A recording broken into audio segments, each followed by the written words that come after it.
Thierry Serrano en est le directeur.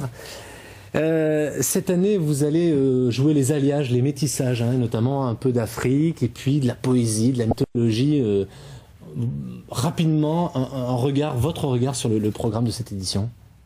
Oui, vous l'avez dit, c'est une édition ouverte sur le monde, sur les autres musiques, sur les autres formes artistiques également. On se prend le temps puisque le festival est déjà commencé et se terminera le samedi 26 mars. Donc il y a des rencontres avec des musiciens internationaux, des musiciens d'exception, qu'on voit assez peu dans la région d'ailleurs. Comme Ron Carter, par exemple, l'immense contrebassiste Ron Carter, qui a joué avec Miles Davis pendant des années et qui sera là en clôture du festival. Ou d'autres comme Enrico Rava, qui va rencontrer le quatuor Debussy. C'est assez original dans une soirée qu'on a intitulée Jazz et Opéra.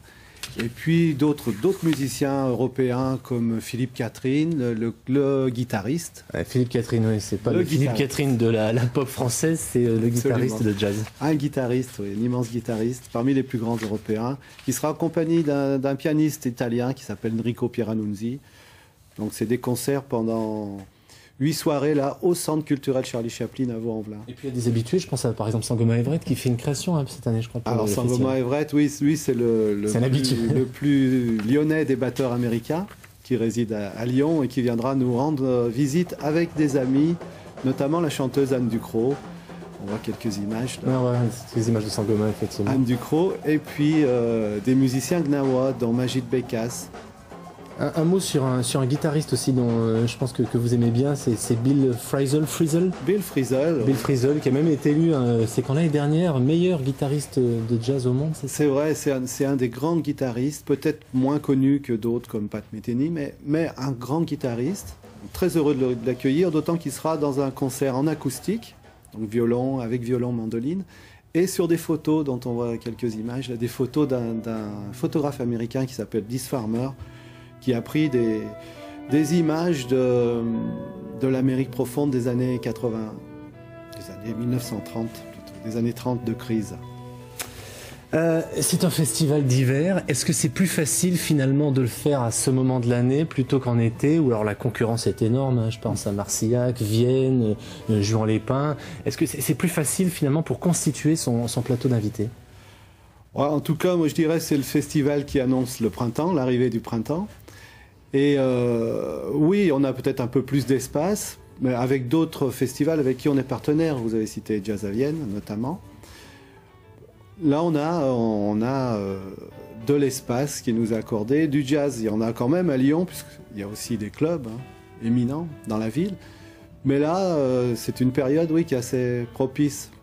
Et c'est plus facile pour inviter un certain nombre de stars qui sont peut-être très demandées par d'autres festivals? C'est plus facile, donc on profite aussi de leurs tournées européennes. C'est plus facile et puis on peut se démarquer des festivals d'été en invitant d'autres artistes. Ça fait 10 ans que vous êtes à la tête d'Avo Jazz. Ouais.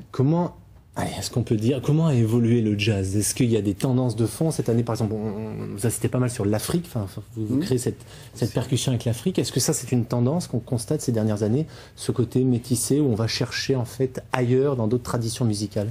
C'est vrai, oui, à la fois le retour aux racines, c'est-à-dire que beaucoup de musiciens américains font un retour vers l'Afrique et les origines de cette musique.